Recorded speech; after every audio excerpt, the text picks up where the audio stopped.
Exactly. Every time you have the urge to buy something on impulse, you have to ask yourself, what is the cost of bringing that item home? Is it really worth all of the stress?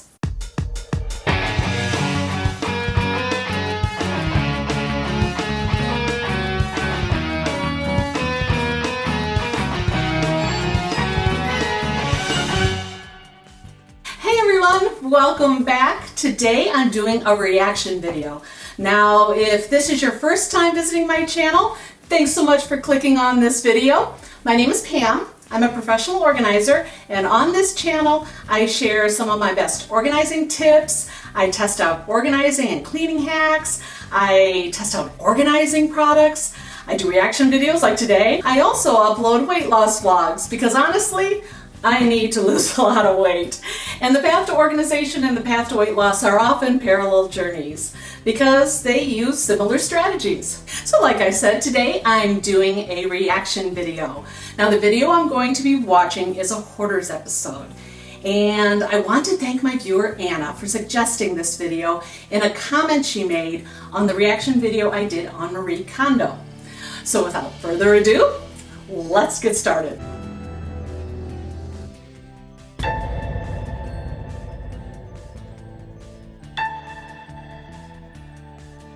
You know, when people find out that I'm a professional organizer, one of the first questions they ask me is if I work with people who hoard.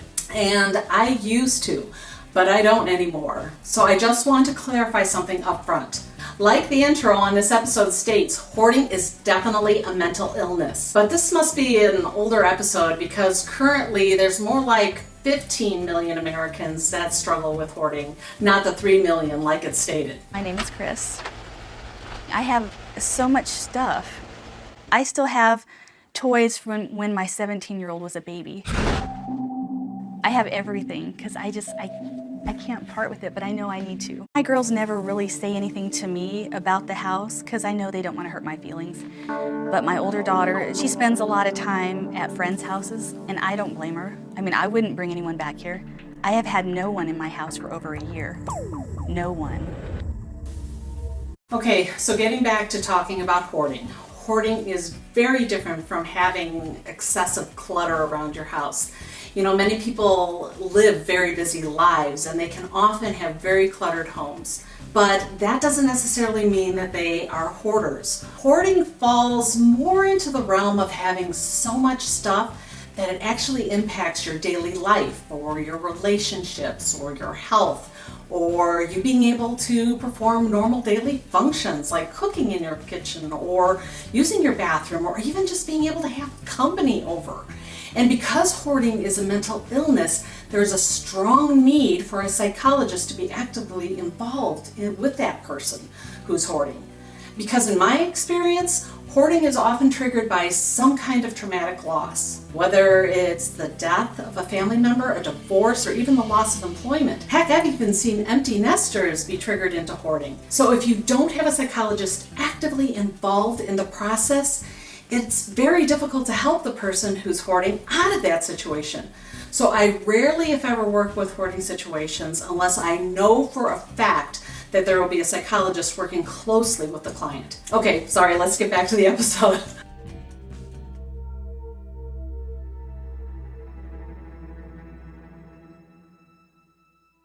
Okay, there you go. That's the trigger. Early Sunday morning, I went into labor. Put the car seat in the car, packed up the diaper bag, his little outfits and blankets and diapers, and went to the hospital. Sorry. His heart wasn't beating. And he just looks like he was asleep. He's perfectly healthy, fine baby. He just was dead. For no other reason that the cord wrapped around his neck and strangled him. I can't even begin to imagine the loss she felt there. And obviously, like I said, there's a death often will trigger hoarding. And if someone's had tendencies in the past to do things like her being an avid shopper to begin with, there's the trigger right there. For a long time, it was just Anything to keep my mind busy. That is cute. I think I was overcompensating for my other two kids. That is my daughter's size. She wears a 5'6", and this is brand new, I can tell. Just give them whatever they want, because it's now a reality that they could die tomorrow. I totally get what she means by that. I remember when I had a very close call with my youngest son. At 10 months of age, my son suddenly became extremely sick. It was a set of freaky circumstances that all lined up like the perfect storm. It happened really fast. He went from having some minor wheezing issues with his asthma to suddenly being in a life-threatening situation. You know, and even though it's been well over 20 years since that happened, I can still remember vividly the nurse literally ripping him from my arms and rushing away with him to get him the treatment he needed. I remember standing there just paralyzed and overwhelmed with the fear of losing him. I can honestly say I was never the same after that. I was always very apprehensive and scared something like that could happen again. And I constantly felt a sort of shakiness in my stomach. You know, like the butterflies you get when you're really nervous about something. So to stop that shaky feeling in my stomach, I would eat and eat and eat, because a full stomach didn't shake as much as an empty one. And the food would help calm me down. I mean, I honestly became a hoarder of calories instead of clutter. Now, I know I'm not a psychologist, but I just mean that I really get how this kind of behavior starts. That doesn't look like Pookie, does it? No. I think she has lived in fear that somebody's going to report her. All right, have a seat. Ready? It just terrifies me, the thought of someone taking my kids. It would kill me to lose them. This is a prime example of how it is a mental illness. She's terrified that her kids will be taken away, yet she's unable to bring herself to do something to prevent it. She's trapped in her fear, and it's like she's trapped herself in all of that stuff. I'm Renee Renardi. I'm a licensed clinical psychologist. I specialize in obsessive compulsive disorder, compulsive hoarding, and trichotillomania. The reasons why you're saving your things, again, all good intentions, Right. but also a lot of perfectionism too. So I do know that's my problem. It's like no one can do it the way I want it done, but I have to understand that's not realistic. Not everything has to be exactly the way it always has to be. I swear perfectionism is like the kryptonite of organization. Actually, most of my clients are perfectionists. They feel that if it can't be done perfectly, they won't even start. So you have to turn off that perfectionism if you want to get the job done. I need somebody to help me. And that's a horrible, horrible thing to have to admit to yourself, that something is wrong and you can't handle it. You know, it's hard for any of us to admit we need help. We all want so badly to feel like we're in control of things. I'm Matt Paxton, a hoarding specialist. Chris's place is kind of just a mixture of her past and her future. She doesn't really have any now part of her life. She's just saving a lot of stuff from the past, and she's buying a lot of stuff for later. I really like Matt Paxton. I actually had a chance to meet him just very briefly at a professional organizers conference. I think it was back in like 2014, somewhere around there. Anyway, he brings up a very important point when it comes to having organization in your home. Organization comes from living in the present, not the past or the future, but in the present. If you are keeping tons and tons of things that have sentimental value, you're focusing on the past. And if you have tons and tons of things that you might need someday, you're focusing on the future or the ideal you. When you have a cluttered situation like this, your focus should be squarely on the real you and what is happening in the now. it's very frustrating for some therapists, and certainly for professional organizers, I can imagine, when people want to look at every single item. That's not at all unusual with hoarding behavior. Yes! I know Zim. They're doing a good initial sort here. It's just not a fast process to be done in a way that she's going to learn from. So we want her making the decisions, not somebody else. Stay or go? Stay. What about this one? Yes, I want to keep that. What about this? I'll keep it. Okay, this one. Oh yeah, I want to keep this. Yeah, and your gravedigger. Uh-huh. What about this? Keep it. I love that look on Matt's face. I think I've had that look a time or two when organizing with a client. But here's the thing, and I think it's very important to talk about.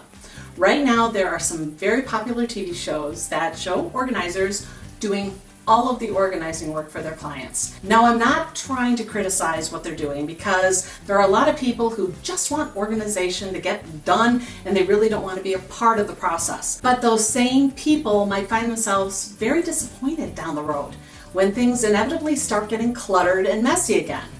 Why? Well, there's a couple of different reasons. One, organization is a very personal process. There's no one-size-fits-all solution. You have to create organized systems that fit the individual person's personality, their habits, and their daily needs. Just because you can make it look pretty doesn't mean it's going to be organized. Organization comes from setting up systems so that they match how that person thinks and lives from day to day. So it's important that the person learns how to do it themselves. Otherwise, the clutter will probably come right back. Number two is organization is constantly evolving. And what I mean by this is organized systems that work beautifully for you now may not work so well in the future if your circumstances change. For example, maybe you move or you get divorced or your kids are growing up. What worked when they were young may not work as they get older. If you don't learn the techniques and the strategies from a professional, how will you be able to make those adjustments when those events happen? So if someone just swoops in and does it for you, it may fall apart when circumstances change, and they will change. That's just part of life. Organization is a process, not an event. You can't rush it. It's going to take time if you want to do it right. And in a hoarding situation like this, it will require her to learn how to make the right decisions so that she doesn't go right back to all her old habits. This is the only thing I kept from this nursery. We've really kept the talk about her losing a child kind of to a minimum. We were making momentum, we were actually getting this room clean, so we chose on purpose not to really dig that up and start talking about it. I'll put that in there. It's very cute. There's some heavy grief in this home. I mean, she lost a child. The only thing that I'm very adamant, is no room for discussion, is Aiden's stuff. Okay, super hard situation, no doubt about it. Here's the thing, I usually recommend people not hold on to sentimental items that elicit sad or negative feelings. However, when you're dealing with the loss of a child, it's a much, much harder situation. I always recommend that if it's special enough to keep, it should be out where you see it daily and can honor the memory. But again, this would be a very delicate situation, so I'd probably recommend storing her son's items for a bit longer, at least until she's had enough time to work with the therapist on dealing with her grief.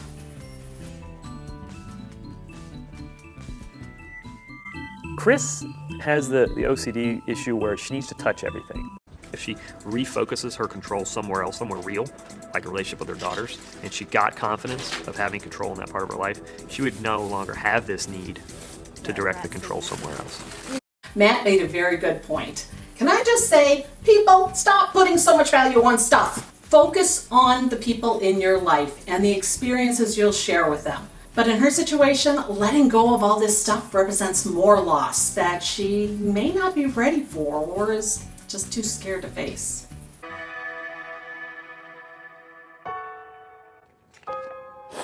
Footprints. Wow, I don't even remember those. It's a group of items that she's really been avoiding, and it's something that she does need to address in order to move forward with her grieving process.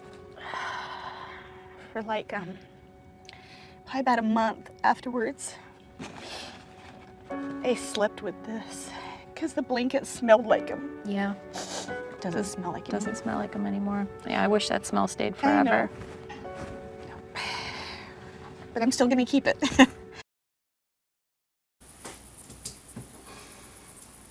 I get caught up.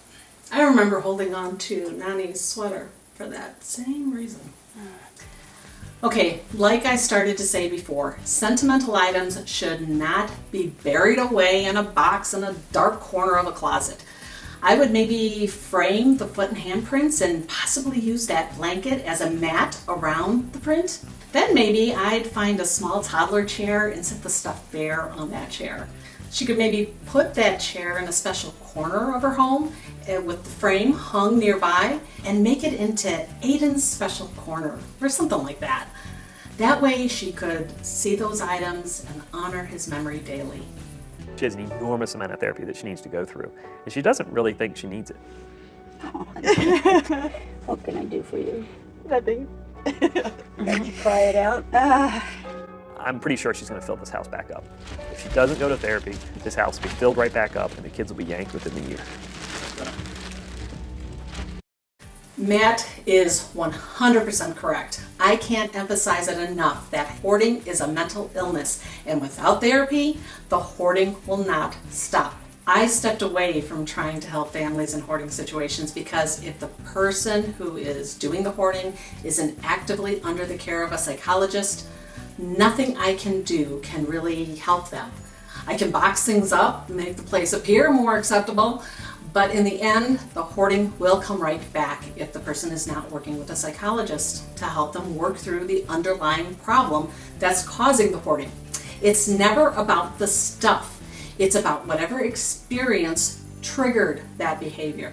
This house you walk into and you think, man, this is going to be easy. I'm going to clean this thing in 4 hours. These are the most dangerous homes because you can get stuck on a 2-foot area for a whole day. Been there. Definitely happens. A lot. Riley's room is done and it is really cool. I mean, this is a kid, 10-year-old kid that's never had a room. And tonight, she's got a room. That's awesome. It's awesome. It feels great. And I want to keep that feeling. You know, if not being ashamed, it takes so much energy to hide a big secret and not tell and don't let people in your house, and if they only knew. I hate that feeling. I don't ever. This feeling is so much better. You know, one of the first things my clients talk about is the fear of someone unexpectedly dropping by and the stress and the embarrassment of feeling like they're living a lie. The extra stuff is not worth living like that. We as a society have got to stop collecting so much stuff because no matter what the cost is of that stuff at the store, the cost is far more when it affects your life like this. It's just something to think about. Every time I'm at a store and say, oh, that's cute, tell myself, okay, which feeling would you prefer? You want to be happy and show off your house or ashamed and try to hide it? I just have to keep that in my head. Exactly. Every time you have the urge to buy something on impulse, you have to ask yourself, what is the cost of bringing that item home? Is it really worth all of the stress?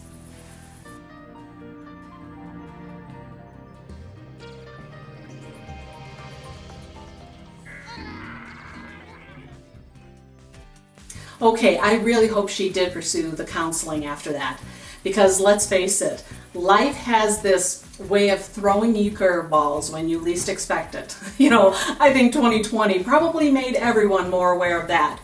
And you never know what might trigger those unhealthy coping habits to start up again. It's really important to get that counseling. Okay, there was another person that they highlighted in this Hoarders episode, but because of time, I think I'm going to have to stop here. I hope you enjoyed watching this reaction video. If you did, please take a moment and click that like button before you go, because it really helps out my channel. And if you haven't already done so, and if you like videos about organizing, go ahead and click that subscribe button as well, and turn on the notification bell so that you'll know when I've uploaded a new video. Okay, I want to give a big thank you to Anna for suggesting this video. I really enjoyed watching it and sharing my thoughts on it. If any of you watching this have come across an organizing video that you'd like me to react to, please let me know by leaving the title and the link to that video in the comments below. Hopefully I can do a future react video on it. Take care, stay safe and healthy, and I'll see you next video. Bye-bye.